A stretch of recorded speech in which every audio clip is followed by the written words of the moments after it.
Good afternoon and welcome to today's Nonprofit Net webinar, Power Up Your Nonprofit. I'm Dora Wong, a board member of Nonprofit Net. We're an all-volunteer-run organization whose mission is to advance Greater Boston small nonprofits through free programs like this webinar and our executive coaching leadership acceleration program.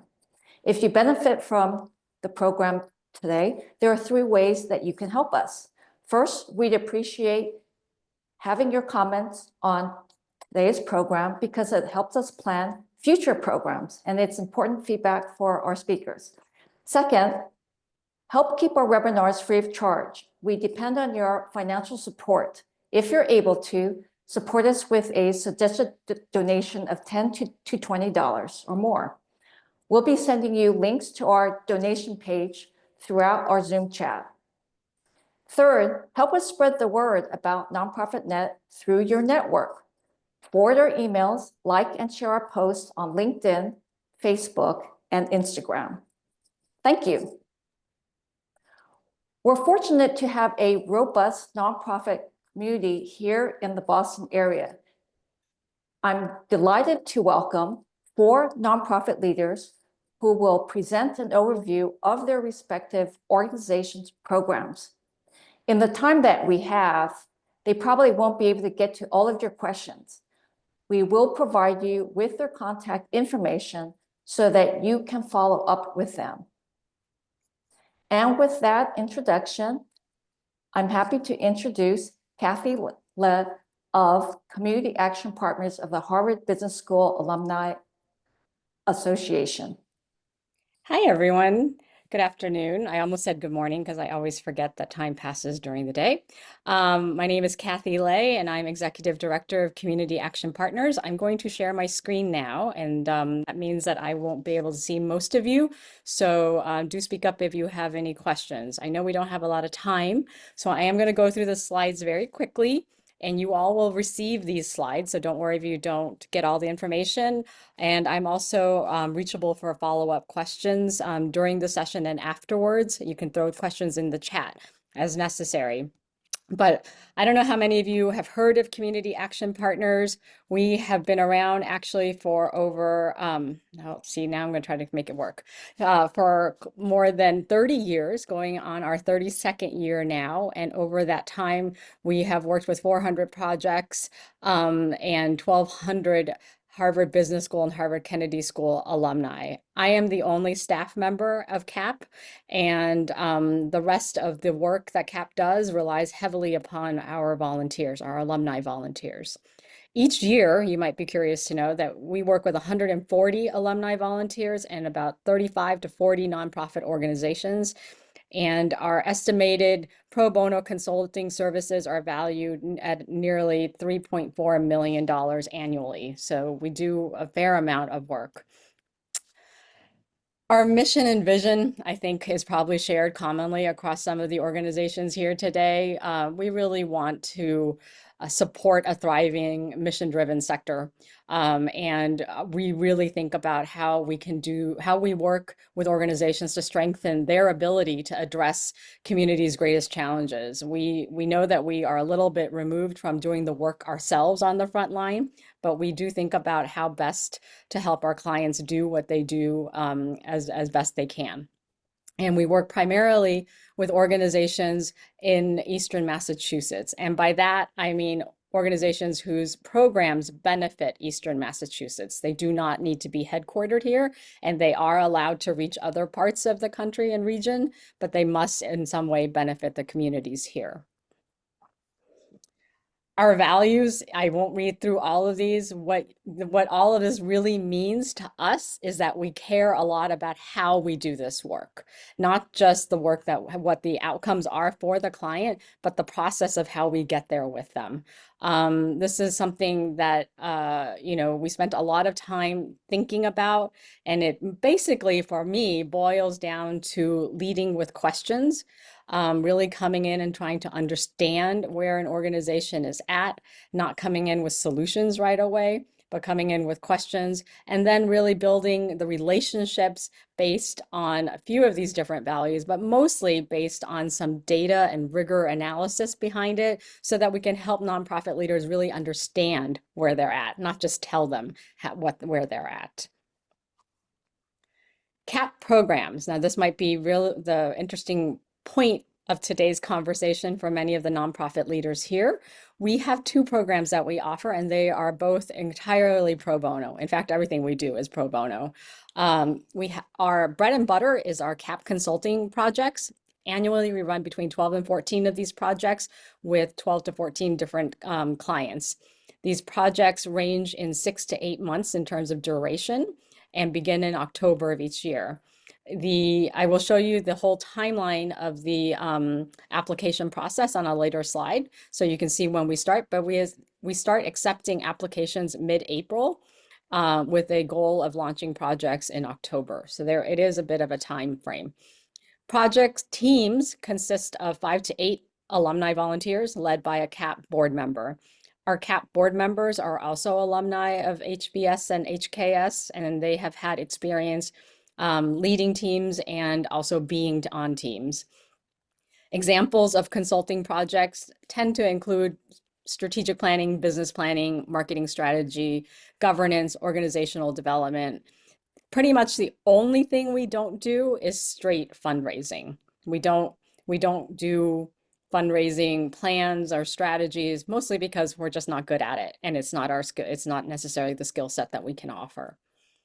As you can imagine, CAP consulting projects are very intense, and they do take 6 to 8 months. And we realized that meant that we were leaving out a number of organizations that could not meet some of those criteria for a consulting project.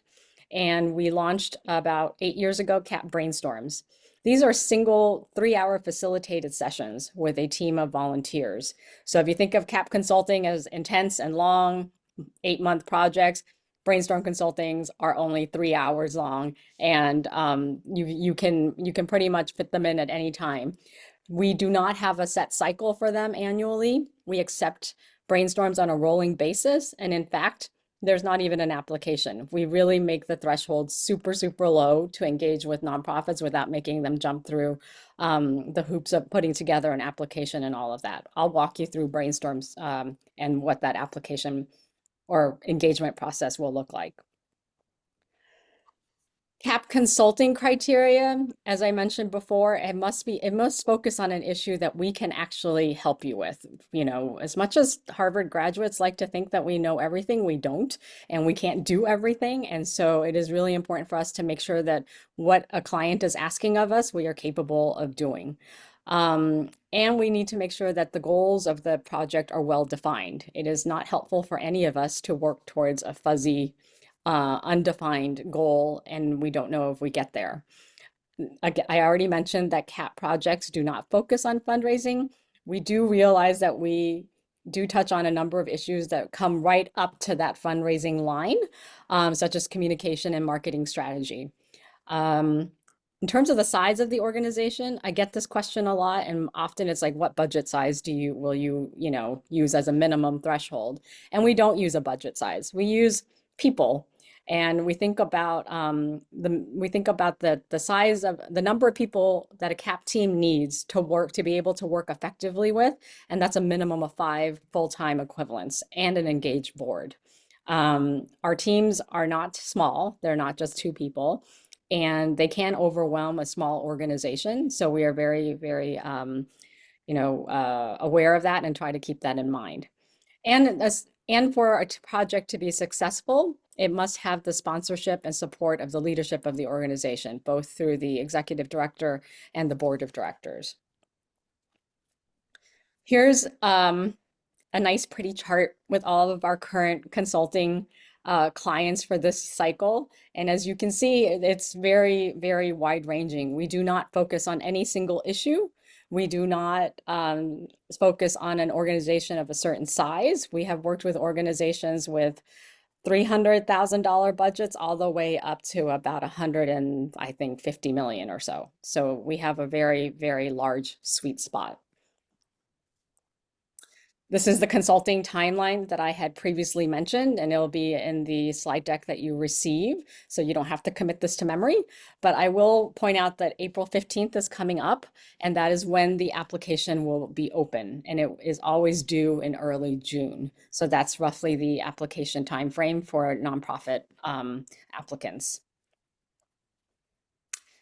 CAP brainstorms. So what is a CAP brainstorm? It is what it sounds like. It is a brainstorm. We get people around a table and we kind of just let them chew on a challenge that a nonprofit has.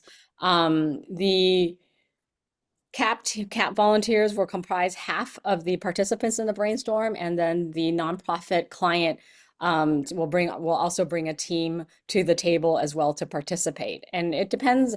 Often I get questions of who should come to the table, and it depends on what needs to be discussed. If it's a financial issue, then whoever is working on your finances should be there. If it is an HR issue, then whoever is responsible for HR should be there. It comes down to what the actual topic at hand is. As you will see here, the minimum FTE is a lot lower than for our consulting project. We do need staff. We need one person who is actually going to follow through with some of the ideas and recommendations that come out of a brainstorm. It cannot be an entire group of volunteers, and there must be some sort of board to hold some of this accountable. Otherwise, what we don't want to do with either brainstorms or CAP projects is waste anybody's time. So we'd like for people to come together, think about thoughtful solutions and ideas, and then implement and execute a couple of them. And for that, you do need staff and you do need a board.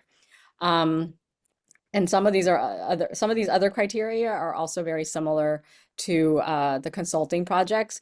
Two things of note. First is that a brainstorm client can also be a consulting client, and they can do them at the same time. They can do them one after another. That they're not mutually exclusive. There's also no limit on the number of brainstorms you can request from us. And each brainstorm is judged on its own merit, and then is approached as a separate session. But there's no reason you can't come back to us for multiple brainstorms, and some organizations do. And then very lastly, there's no deadline and there's no application. You literally just send me an email and we hop on the phone or Zoom and we just chat about what your challenges are, and then think through of how a brainstorm could or could not be helpful. And we move on from there. It's about, I would say, 5 to 6 weeks between an initial conversation and when the session would occur. So it's a very quick turnaround. So if you have a timely challenge, it's a very effective way to get some additional support. And these are our current, actually last year's CAP brainstorm clients. And again, it's runs the gamut. It does tend to run a little smaller in terms of the organization size, just because a lot of these organizations otherwise would not qualify for a CAP consulting project. So I think, Kathy, I'll yes. do I think about a few minutes left because we want to have time for other speakers. A question came in, could a brainstorm session include full board and staff? Full board or for board, sorry. Full, F-U-L-L, full. It depends on the number of board members and what the topic is. I'm trying to get out of, sorry, trying to figure out how to stop sharing. Okay, there we go. And then one more that came in, what I'm hearing about the FTE requirement is needing to secure follow-up. Are there other ways a nonprofit can assure follow-up without having FTE? It's a conversation. I'd be happy to have the conversation and think it through with you. And if it makes sense, and if it's, you're given the opportunity to try to convince us. But what we have seen is it doesn't always work out that way. But not every organization is the same, and we're happy to have that conversation. And you don't have to have anything prepared in order to have a conversation. Okay. What else am I seeing here? I think that's it. Yeah, thank you. Again, we'll be sharing all the contact information for Kathy, and feel free to contact her. Thank you so much. Okay, next we have Lynn McGinnity from LMA Consulting, and we'll switch it over to Lynn. Wonderful. Thank you so much, Dora. And I'm just going to go ahead and share my screen. Can you see that? Yeah. Good. Wonderful. Well, first, thank you so much for having me here today. I'm really excited to not only meet so many great nonprofits in the community, but also hear from these other organizations who are offering pro bono services as well. So my name is Lynn. I'm the founder of LMA Grant Consulting. And a little about us, I'm just going to go to the next slide. So we offer grant strategy services to nonprofits nationwide. We were founded in 2020 and we are based in Massachusetts. And so although we offer services to nonprofits all over the US, I will say that about 80% of our clients are from Massachusetts. And that helps us to really build those relationships with funders, nonprofits, really the philanthropic space in general. So we really enjoy working in our own backyard. We have raised over $16 million to date in grants just since 2020. And we are a bit of a generalist. So we work with clients that are in all different nonprofit spaces. So that includes, human service organizations, educational nonprofits, healthcare, arts and culture, you name it. And the way that we are able to approach this is we really see, of course, our clients as the subject matter experts, and we bring the grant writing expertise to the table. So our goal is to be collaborative with you and really be able to position your voice and values in a way that is compelling to funders. Now, we offer both some pro bono services that we'll talk about, as well as, of course, paid services. I'll go over a little bit of both so you have an idea of what we offer. Just a little about myself as the founder. I have a background in education. I was previously a writing teacher, and myself, I decided to make the change into the nonprofit space back in, from 2012 to 2014, which feels like it was yesterday, but it was a while ago. I was in the Peace Corps in the South Pacific. And for me, that experience really changed the trajectory of my career thereafter. I left with many lessons, and of course decided that, community-driven nonprofits was where I wanted to focus my career. And so when I returned to the US, I got an MBA in nonprofit leadership and made that pivot. And while spending years working as an internal staff at nonprofits, what I found was that although many organizations have the know-how of how to write grants, more often than not, it's a capacity issue. And so we started this company to really serve as an extension of nonprofits staff who are struggling with that capacity issue as far as grants. And we've now grown into a robust team of grant writers and strategists. So if you work with us, you work with a couple of us at a time. And we have I'm proud to have a team with a wealth of knowledge in the nonprofit space and beyond. So getting into our pro bono services. So we offer an educational webinar series for those who are trying to hone their grant writing skills. So this is great for new grant writers as well as seasoned grant writers. They're 1 hour each, and we have 8 sessions this year. And the great thing about it is even if you miss the first one, you can join one, several, or the remainder of them. So it doesn't matter if you're doing all of them, you can take them as you have the time, and they're 100% free.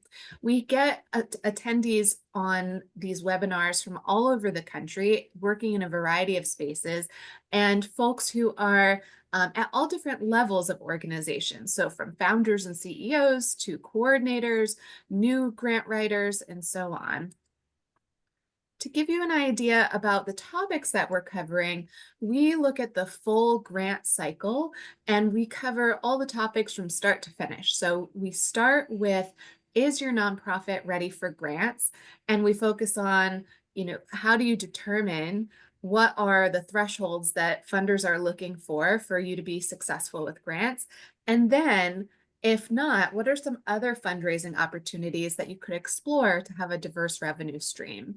We then go into topics such as prospect research, how to write a proposal narrative, This year, we're adding AI in grants, as this is certainly a new topic that's arising. Trends in philanthropy is also a new one. Trauma-informed messaging for your grant writing. This helps with the storytelling aspect of grants, as well as writing your project budgets and doing grant reports. Now, the thing that's really great about this series is that we like to bring in many different voices to talk about these topics. So we've brought in some well-known partners such as GrantStation and Instrumental, as well as some really wonderful local partners such as CDS Consulting, Lighthouse Fundraising, and so on. We have several new guest speakers joining us this year as well, especially as we're adding these new topics like trends in philanthropy and grants in AI. So for this, you can go right on our website. Our website's listed right here. And you can click on webinar series and go ahead and register for them individually. While my screen is shared, I can't quite drop the link into the chat, but once I'm finished, I'll go ahead and drop that link in for everybody to see.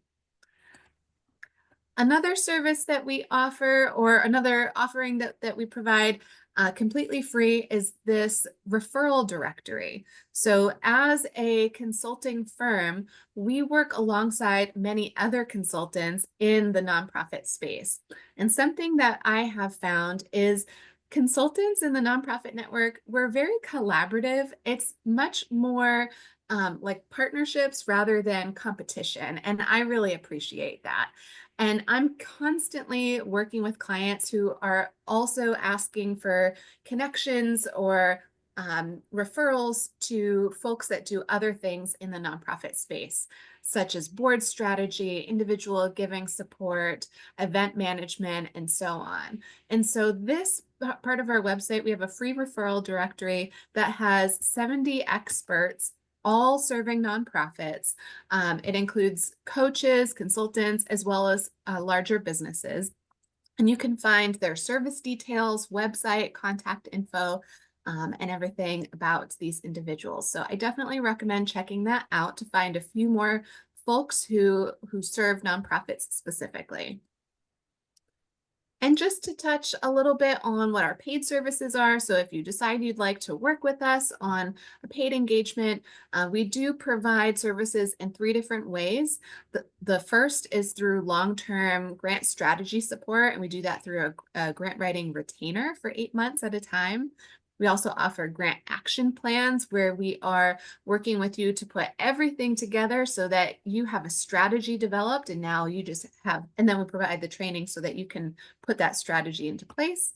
We also offer individualized training, both for teams and one-on-one coaching.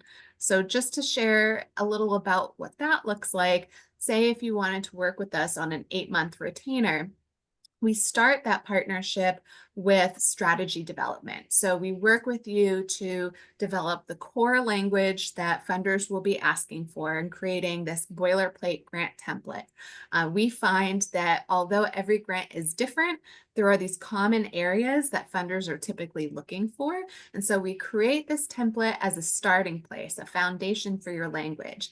It's never meant to be copy, paste, apply. Instead, it's a starting place for you to grab the language and then modify and adapt it for future grant proposals.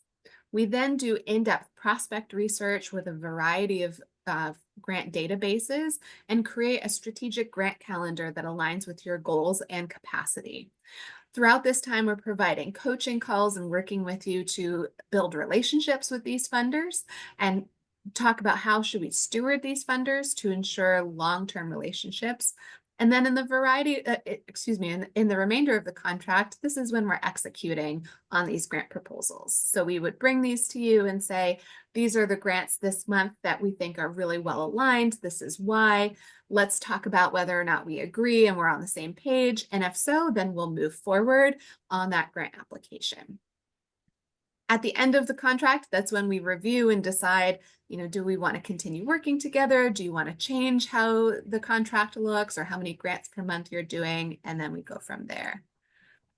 Our grant action plan is basically the beginning of that contract, specifically focused on that, plus training on how you can execute on it. So we do the boilerplate for you, we do the prospect research, we do the grant calendar, and then we provide individualized training so that you can take the next steps on your own. So this is great for organizations that are ready to build a grant strategy, but maybe don't have the funds to invest long term. And then we do grant writer training. So this can include a one-off training for your team. It can include one-on-one training or coaching for a new staff member. We really cater it to your needs. So this is something that we are always happy to have a conversation about. Hi, Lynn. Just doing a time check for you. You've got a couple minutes left. Mary's asked 2 questions. We'll quickly do operating deficit scare away grantors, and in months 2 to 8, who writes the grant? Yeah, that's a great question. So the operating deficit question, it's really important that if you have an operating deficit, that you have an explanation and plan as far as what your next steps are. So if you're able to say that your board has approved an operating deficit, and with that, you have a plan for the next several years to make up that deficit, that's what they're looking for. They want to make sure you have a plan in place. As far as who is writing the grants, so our team, we have 4 writers, we have a strategy director, and then we have myself. And so the way that it works is that you would be assigned to one specific writer, and that writer would be also working with a strategy director or myself. And so you'd have 2 people all the time that you're working with, and that would stay consistent. And I want to be respectful to our other speakers' time as well. So I'll turn it back over to you, Dora, unless there are any other questions that I can answer. We'll move on now. Thank you, Lynn. Thank you. Our next speaker is Jeff Kaplan from CCT Boston. Take it over, Jeff. All yours. Well, thank you, Dora, and hello, everybody. I appreciate the chance to talk to you today about community consulting teams. And what I wanted to do was give you a bit of an overview of our organization, and then ask some questions if I've got time, just to get some feedback on future direction of the organization. I'm on the board of CCT. In fact, I'm one of the co-chairs of the board, just to place me. So about CCT, I guess the first thing I'll tell you is we are very similar to CAP. And so what you heard from Kathy, you will hear, in a sense, a lot of the same things from me. So we've been around for a fairly long time. We're celebrating our 35th year this year, which we're very, very excited about. We're a 501(c)(3) organization, and we consist of volunteers who are business leaders in Boston. A lot of us are MBAs, but we also have lawyers. We also have people with like public health backgrounds and things like that. And the idea of the organization is to really connect different teams with different skills to the nonprofit ecosystem in Boston. In addition to our board, we operate with a lot of different committees. That gets people involved, that gets people engaged in the nonprofit world. And we have a budget of a little over $100,000 per year. And we added this year our first paid staffer who is an operations manager. So we're excited about that. Our mission is really to amplify the impact of local nonprofits through this pro bono consulting. And as I mentioned, performed by a team of experienced professionals. We're looking for fairness and inclusivity in the world. And we've got a series of values that are very important and guide our work. And again, not dissimilar to those that Kathy shared earlier. Just kind of a reflection on what we've done over the last 35 years. We've served hundreds of clients. We've delivered millions of dollars in value we've had a total of more than 1,000 volunteers if you look back at our history, and we have not charged anything. All of our services are pro bono.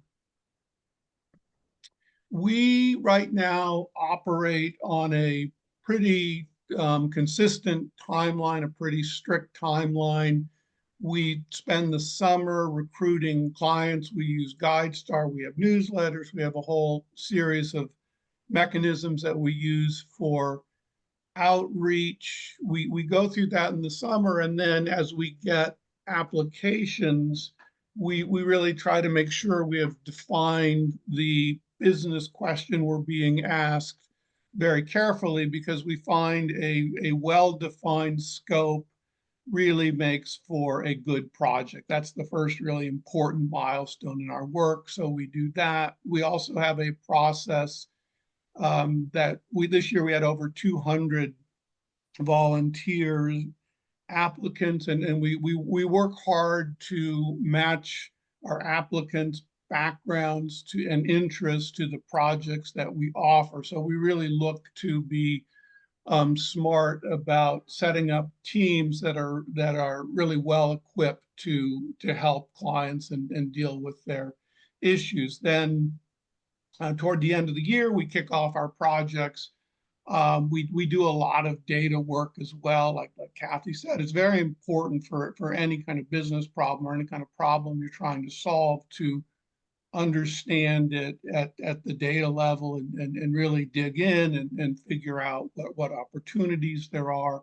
We have a couple of presentations, an interim usually in the March or April timeframe, and then a final presentation in June. And so that's our cycle.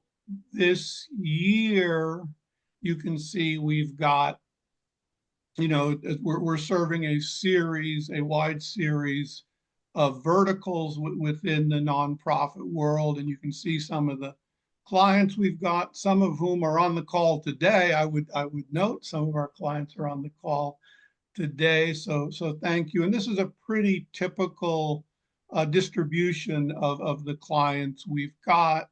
We also work on a series of different issues. And so when a client comes to CCT, it is usually for a major question that they've got about the organization, whether that's in how do I expand or marketing or operations and so on. It is usually a significant question that takes a lot of digging to get the answer. And so this year you can see kind of the distribution of projects. And again, we look for volunteers who have expertise in these various areas so that we can align the team to the client's needs. When a project kicks off, our project team is typically comprised of a sponsor, a couple of project leaders, and about 6 volunteers. They work closely with the board, with the executive director of the organization, and in some cases also with an engagement lead. And just to kind of give you a sense of expectations, we will typically have weekly meetings with the executive director and maybe the board chair. We will have meetings kind of throughout the project cycle with different people in the nonprofit. So it does take some commitment from the nonprofit, and we look for nonprofits that really are ready to commit time and energy, because again, we think the most meaningful work, the most important, the most value is created when both sides are highly engaged in the process. So this is what the teams look like. That's kind of the expectation. We also have criteria, and ours, we look for at least 2 FTE. And the reason we have that in there is we think it's important to be able to act on what we come up with. And our concern essentially is that if it's fewer than 2, it might sit on the shelf. And so we really want to make sure that the work has an impact. And so we generally speaking, there are exceptions, but we generally speaking look for 2 FTE. And generally we work with organizations with under 5 million in annual revenues. The thought there being, if you're at a certain size, you could probably afford to pay for consulting, and we want to make sure that our team works on clients where they can make the most impact on a pro bono basis. And so that's kind of who we are, and it tells you a lot about how we operate. But I did want to spend a little bit of time and just take advantage of having this group here and ask you about some of the future direction, because we are thinking about different things to do as an organization. And so if you look at the strengths of CCT, what I would say is first of all, we have a good reputation. We do quality work. Our teams take the work seriously. They're very, very engaged. They're excited about doing the work. It's important to them personally. And so we do quality work, I think. Another strength of ours is our volunteer base. As I mentioned, this year we had over 200 people volunteer, and we weren't able to staff them all. We had more volunteers than we had projects. We also, as an organization, have invested a lot of time and effort into our infrastructure. We've got Salesforce, and we've got it set up in a way that we can manage clients pretty effectively. We can manage all of our volunteers. We can manage our fundraising efforts and so on. And that infrastructure matters as you think about growth and change.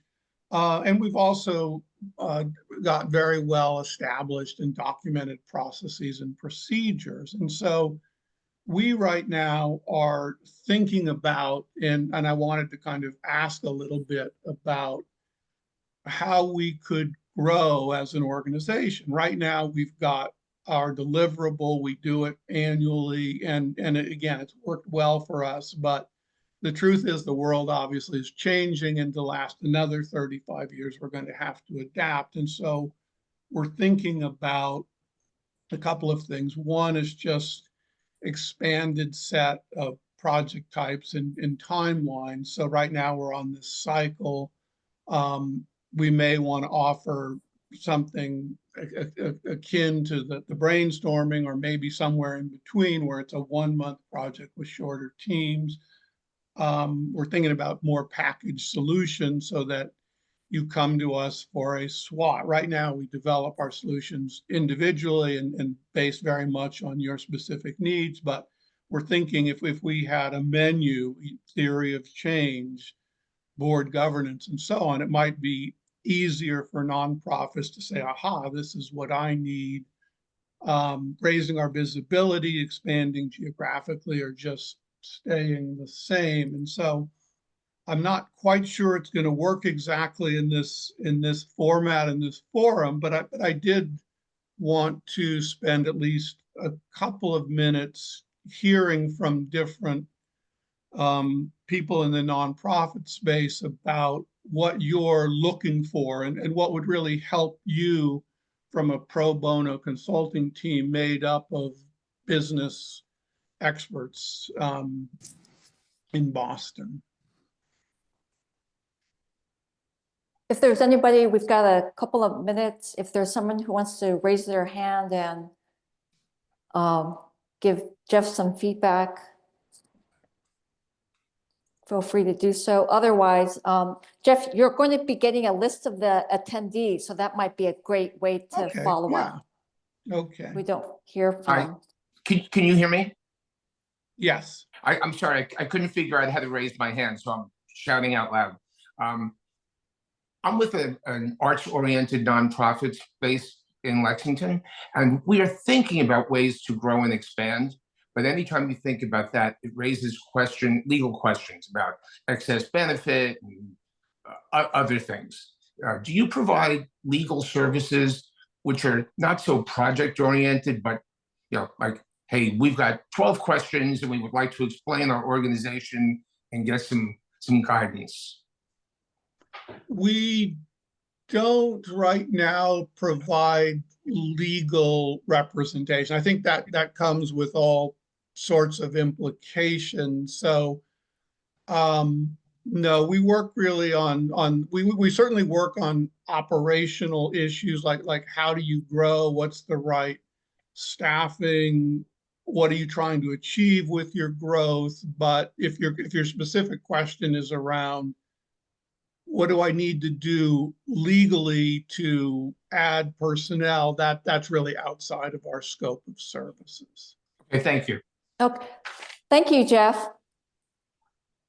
Oh, next, but not least, our final panelist is Shifra Halevi from Lawyers Clearinghouse. Hi, everyone. Thank you so much for being here today, and thank you to the other presenters. I learned a lot. Lawyers Clearinghouse is working with CCT right now. I have our weekly meeting right after this one. The team is amazing. The dedication, thoroughness, enthusiasm, it's just a pleasure to work with them, and we're looking forward to the results. So Lawyers Clearinghouse is a small nonprofit. There are 6 of us on staff. And we were established in 1999. So like many of the other organizations presenting today, we've been around for a while. And we have deep roots in the Boston legal community. We were founded initially focusing on affordable housing issues, specifically matching nonprofits working in the affordable housing space with volunteer attorneys from law firms, mostly large law firms in downtown Boston, who wanted to donate some of their time pro bono to help.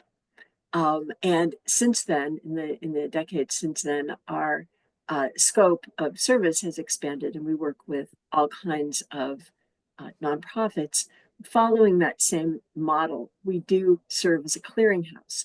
So I'm the nonprofit programs manager, and one of the major parts of my job is to help match nonprofits looking for legal assistance with volunteer attorneys who would like to assist.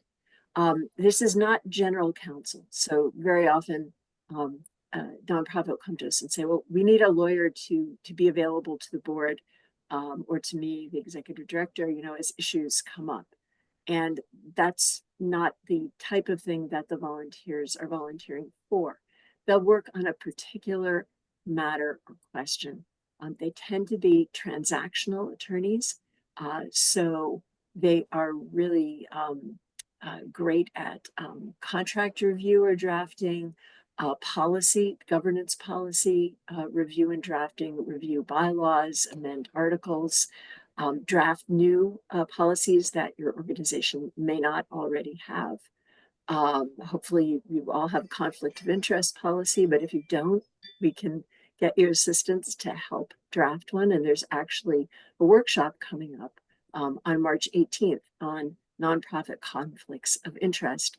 And on Thursday of this week, there's a workshop on lobbying, advocacy, and political activity by nonprofits, because that's another major program that we offer, which is a series of workshops on topics of interest to the nonprofit community throughout the year. And all of this is available information on our website, www.lawyersclearinghouse.org. And you can sign up for an email list where you'll have announcements of the workshops as registration opens. The registration fee is $25, and if it's difficult for per organization, and if it's difficult for any organization to pay, they can register without paying that fee. And these topics, we try to choose topics that are of importance to nonprofits of all sizes, and there's no eligibility requirement to attend one of our workshops. there is an eligibility requirement for a referral to a pro bono attorney. We assist nonprofits that can't afford legal assistance without impairing the delivery. Once in a while, we do work with larger organizations that are very mission aligned with Lawyers Clearinghouse and the communities that we serve for primary. So there's no like strict dollar, there's no strict metric for it. But the vast majority of the organizations that we work with tend to be mid-size or small, sometimes quite small.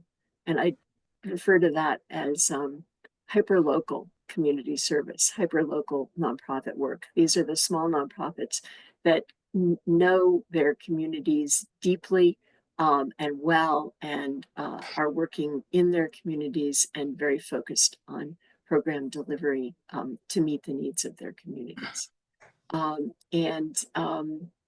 other area where we do have some challenges finding referrals, it's kind of ironic, but it's when there's a question that's very specific to the law of tax-exempt organizations. And the reason that we have difficulty finding referrals is that the attorneys who are specialists in nonprofit taxation tend to be very, very busy. They're busy with their paying clients. They're busy with pro bono clients that their firms have already committed to assisting. And it can be very difficult to get pro bono assistance with some of those technical questions. In many cases, a nonprofit can get assistance from a nonprofit tax attorney that they may already be working with. And if we can help with some brief counsel, we will. We do have a tax consultant for our program, and we can offer a meeting with her in most cases for a brief counsel. Likewise, I'm an attorney, and although I don't serve as a staff attorney, if you reach out with a question that I can assist with in a brief counsel phone call, I will. So there is that option when the question can be addressed fairly quickly. I think, I'm trying to think, the other thing I'd like to talk about is that we have another program at Lawyers Clearinghouse, and that's the legal clinic for individuals. And the reason that I'm mentioning it in this context is that this program for individuals may be of interest to some clients of your nonprofits. And so we'd like you to know about it. It is, again, primarily focused, as our origin story is, on housing issues. So evictions, Section 8, denial of Section 8, SSDI, denial of SSDI. We have a clinic on tax liens, trying to negotiate or remove tax liens that may result in someone losing their house. And we also have a clinic that is for quarry sealing or expungement, because Massachusetts law allows for the sealing or expungement of criminal records in accordance with the requirements that the law provides. We have a training several times a year specifically for nonprofits and the staff of nonprofits whose clients may be interested in quarry sealing. Again, information on all of that is on the Lawyers Clearinghouse website. And there was something else that I was gonna mention. Oh yeah. For now, you're all existing nonprofits, so this may not be relevant directly to you, but you may know community members that want to start a nonprofit. 6 times a year, every year, we offer a nonprofit incorporation workshop that's presented by attorneys from the Goodwin Law Firm, which has deep expertise in the law of tax-exempt organizations, and also Luke Blackadar from the Arts and Business Council. Arts and Business Council is another good resource for arts nonprofits. through the Volunteer Lawyers Project, the Arts and Business Council does the same kind of referrals that Lawyers Clearinghouse does. So the three organizations get together for the Nonprofit and Corporation Workshop, which gives an overview of how to start a new nonprofit. And also, very important, and if some of you are founders of new nonprofits, you may want to take this workshop because it includes a lot of information about how to maintain your nonprofit status and not lose it, sometimes accidentally because you didn't know about filing the annual nonprofit filing with the IRS for tax exempt organizations. And we get inquiries regularly from nonprofits who have discovered this filing when their tax exemption was revoked. It can be reinstated, but it's much easier not to lose it in the first place. We have a set of nonprofit topics that provide, like if you're thinking, what are these filings? What's she talking about? We can share a simple information sheet that gives information on what the filings are with hyperlinks to the relevant websites. That's kind of become a passion of mine because if I can save nonprofits from having their tax exemption inadvertently revoked, that's a service to them and to our community. And fundamentally, that's what we're here for, is to serve and expand the reach of nonprofit organizations such as yours. So thank you very much for being here today. I'm going to wrap up right now in terms of talking. I'm glad to take any questions you may have. There's a question from Kanisha. Actually, Kanisha, do you want to unmute and ask Shafra yourself? Sorry, did I cut you off? Go ahead. Okay.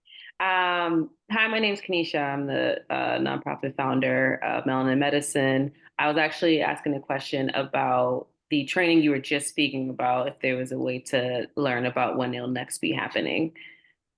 Which one, Kanisha? Which topic? The most recent one you're talking about, it sounds like it was for people who are starting a new nonprofit, but it sounded like if you have already started, if you are a newer nonprofit, it may be helpful just to assure you stay in compliance in that whole shebang. Yeah, definitely. There's also really good resource materials that everybody gets who goes to that workshop.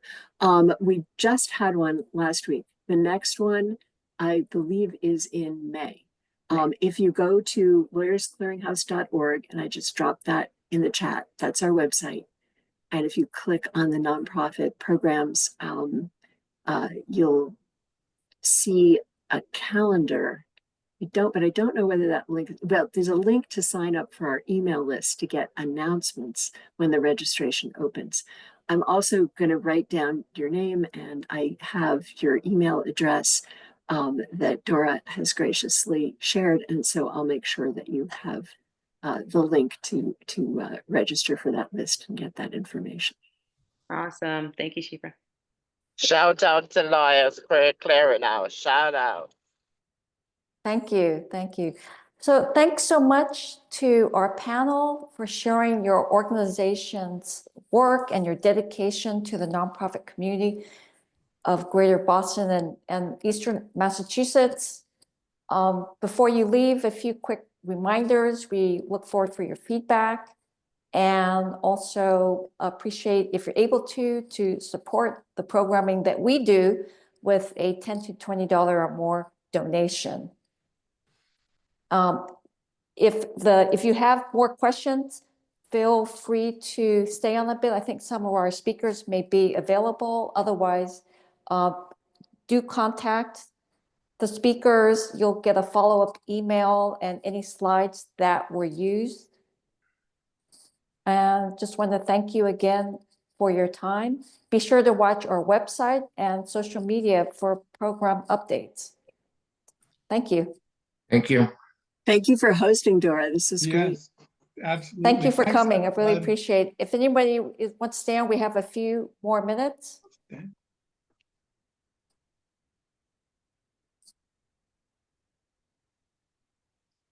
Otherwise, I don't see anything. Is Kathy Lee still on? Yes. Yep, I'm here. I was actually the one that asked the question about no FTE. If you had a minute, I could go into a little more detail. Sure, go ahead. Okay. So as I mentioned, my name is Kenesha. I'm the founder and president of a nonprofit called Melanin in Medicine. It's a support network for Black professionals in health and healing professions. And we don't have official FTEs, but I work it like it's my FTE. And I have a number of people as well on our board that do. So I don't have any question that through the brainstorm session that there would be solid follow-up. But wanting to, of course, be able to see if there's a way that can there could be an accommodation there.